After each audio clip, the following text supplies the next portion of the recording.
Welcome to the Game Week 26 video. Now this week kicks off with Sunderland and Man United.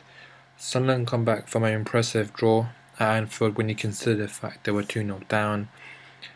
Obviously, Alan Johnson has been sacked by Sunderland, who got definitely one of the important goals in the 2-2 draw. Probably a millionaire mistake, but at the end of the day, a good set piece. And with Alan Johnson, they do definitely lose a player, who does offer them some flair, you could say, and something off the bench. But Kazri is a player that some Aladdin has bought, 2 assists in the last game. He's someone worth looking at around about the £6 million mark, along with Defoe and Arnholt. And those are the players I would pretty much look at if I want to buy players from Sunderland. On the other hand, Man United will be disappointed with the draw away to Chelsea. Should have won the game, and I think the 2 points dropped, and furthermore, it creates really a lot of pressure on them finishing in top 4, because at the end of the day, the top 4 teams, that are currently there, I don't see them being displaced. So may not have a task, and obviously speculation in regards to Mourinho, Man United. The players, I've got Lingard in my team, but in both occasions when he has scored in consecutive weeks, I've had him on the bench. So, but his value's gone up to 4.3, and he's definitely a player worth considering because he's frankly very low in terms of value. Along with that, Borpick Johnson, valued at £4 million. Van Gaal usually sets his team well defensively, despite them not being so great defensively in terms of talent, if I'm honest. And with De Gea, who obviously is a good goalkeeper, they have the potential of keeping clean sheets. So at £4 million, definitely worth a shout. Man United offensively, I would say Rooney has really stepped up in terms of goals and assists, and Martial obviously has that potential as well. So those are the players I would highlight. In terms of this particular game, I probably just see Man United edging this, but it's going to be a very tight game. Could easily go to Sunderland, but I'll go to United. In terms of 3 o'clock kickoffs, we've got Bournemouth against Stoke.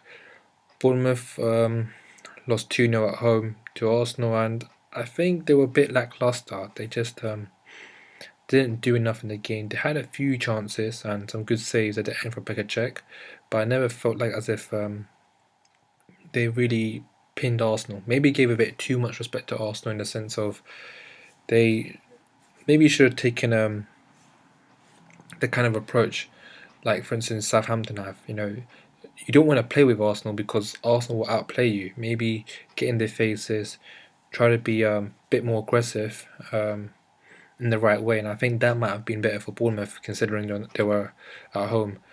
Anyways, a home game, they have some decent fixtures coming up, and in terms of defenders, I would definitely say if you look at Daniels, his value has increased up to 4.7 with a set piece, definitely worth considering. You got Smith at 4.1, as I've mentioned before. Bonuses favour him, considerably relative to other defenders in the game. And offensively, I would say, look, Richie is definitely the one player I'll look at. He's come back, he's been heavily involved. I think he took like 5 shots against Arsenal.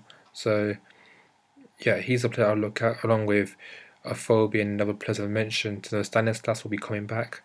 He had a bit of a niggle, but I expect him to be back in the first team. For his values, he's great. Stoke have been in a really bad, abysmal run, losing 3-0 at home to Everton, and yeah, it's been a really bad time for Stoke. I think they need to change something.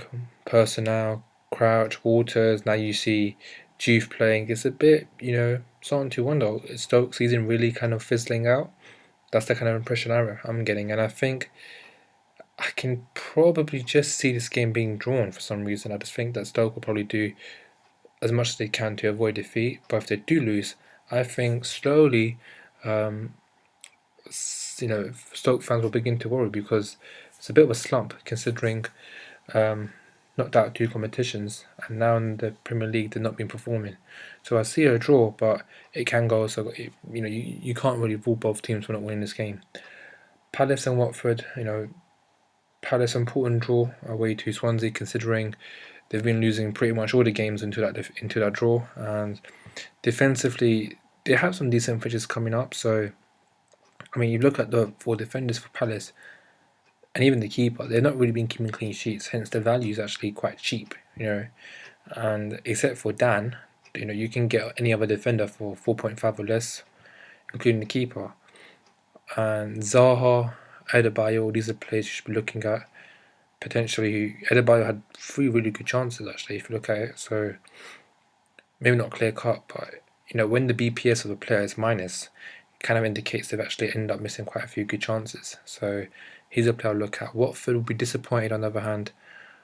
1-0 defeat away to Spurs, cheap goal, and definitely caused Tottenham problems, but I think they just didn't do enough. So a draw maybe would have been a fair result, possibly, but I think Tottenham did enough to win the game. So I'm going to say probably a Palace win, because I think this is a big game for them, not one for a while, and I can see them maybe turning Watford over. Everton and West Brom, a great win for Everton away to Stoke. Everton is kind of the surprise package. You don't know what they're going to do, and as the thing about Everton right now is there's a bit of an injury with Stones, but they've obviously got Jagielka at 5.1, who's definitely worth a shout in the game. And then obviously they've got Lennon, who's been in really good form. Barkley, Lukaku. Lukaku's taking the penalty duty over Barkley now, so kind of gives him emphasis, and he got the free bonus last game week. West Brom, on the other hand, have not really been doing well at all, and losing 1-0 to Newcastle, it's just a downward slump, and I really see West Brom being involved in this relegation battle. Maybe not necessarily being relegated, but definitely being involved. I'm going to go for an Everton win, but Everton have been very shaky at home, so look out for this. This might be, it wouldn't surprise me if West Brom got something in this game, but I will say on form and how teams have been playing, Everton. Norwich and West Ham, Norwich losing 2-0 against Villa. I think that would have created a big gap and pretty much would have meant that Villa were relegated, in my opinion, but keeps everything alive. And Norwich are definitely a team I don't see them doing enough at the moment, despite the few signings with Naismith, they don't seem to be ticking. West Ham, on the other hand, disappointing, defeat to Southampton when you consider the fact Wanyama had got sent off, and it was really up to West Ham to go and take the game to them, but never really looked convincing. Most of the time, it just ended up the ball with Song and him taking a shot, and he's not exactly the player you want to have, taking the shot. So, but they do come back from an impressive FA Cup win, and Antonio, Payet, and Valencia, the 3 players I look at in West Ham. If you want to go for a defender, potentially Collins, but offensively, those are the 3 players I'll look at. I'm going to go for a West Ham win, and I think Payet might get something in this type of game. Now with Swansea and Southampton, Swansea, they've been doing well. They've been chipping in, and they're not out of the relegation zone by any means, but the relegation area, you'd say, or battle. But they've been collecting points under Alan Curtis, and there is definitely some improvement, especially in Sigurdsson. I think he's a player I've recommended well before he got the points, and I think he scored like 5 and 6. So player worth looking at, set piece, penalty duty, and everything. And yeah, that's pretty much what I'd say in regards to him. Southampton, on the other hand, have been doing well. They've been getting points, and even though they were 10 men down to West Ham, got the 3 points, and that's the business. Yoshida, £4 million, might potentially keep his position, with Wanyama now actually suspended for 5 games because that was his first straight sending off. Target is back, and it looks like he probably will play, maybe with Romeyu, and so Target at 3.8 might come back, worth a shout, and along with Yoshida. But that's a bit of a risk with both those players because Southampton's backline has never been very settled, and that'll be interesting to see. But I think it's worth the gamble.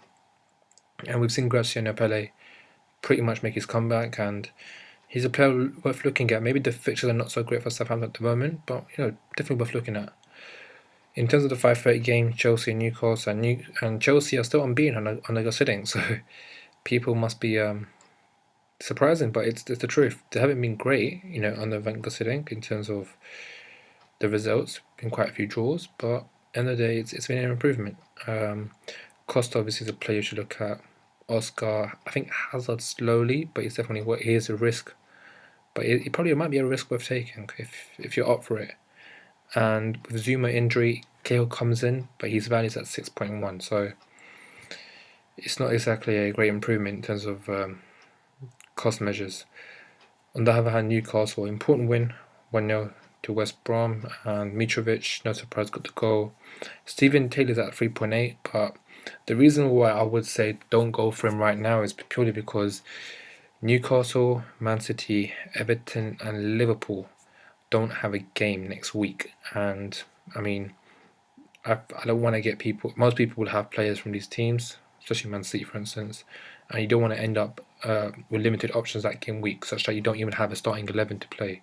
So if you haven't considered him, maybe consider him later on with better fixtures coming up, and definitely worth it at 3.8. I'm gonna go for a Chelsea win just because Newcastle seem to struggle away to home.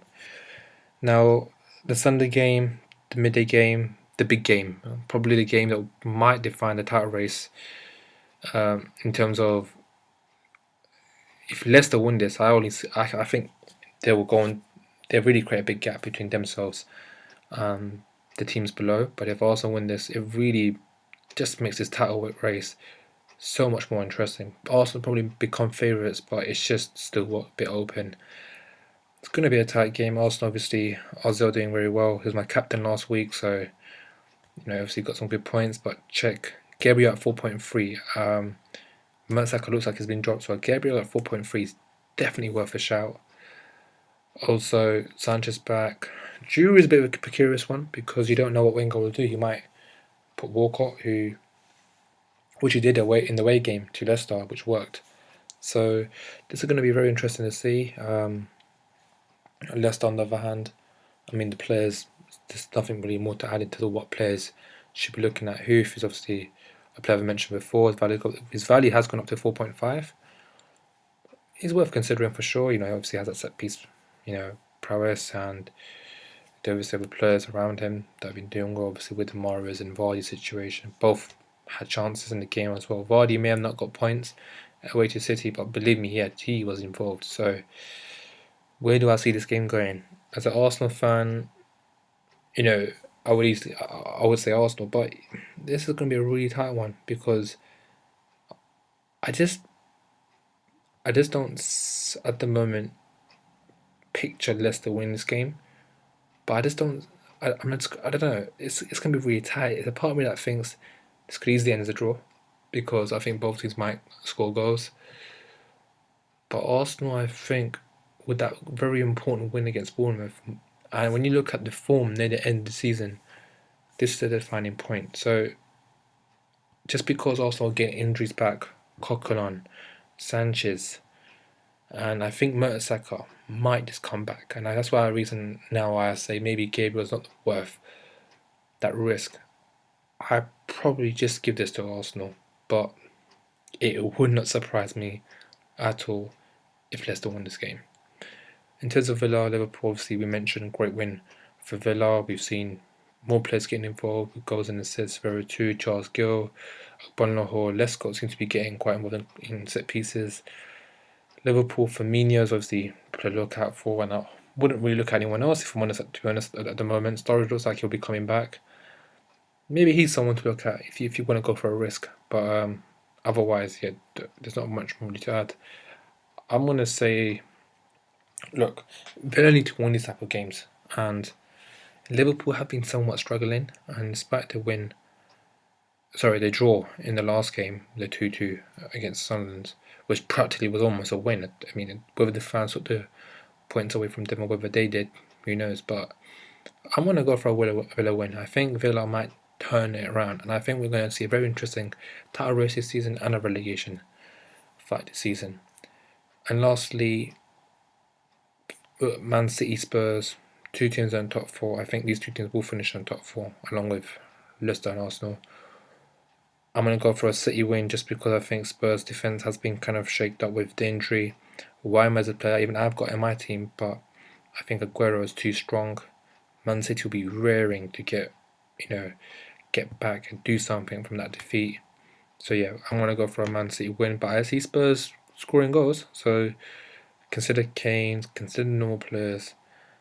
And for Man City, obviously Aguero is the number one. Silva looks like it's got a bit of a knock, so that, does limit in terms of it does limit the kind of prospect of chances that Aguero might get, but I still think there is enough there. Maybe Yaya in a forward position might be a good thing for Man City because I do think he can be very creative as well.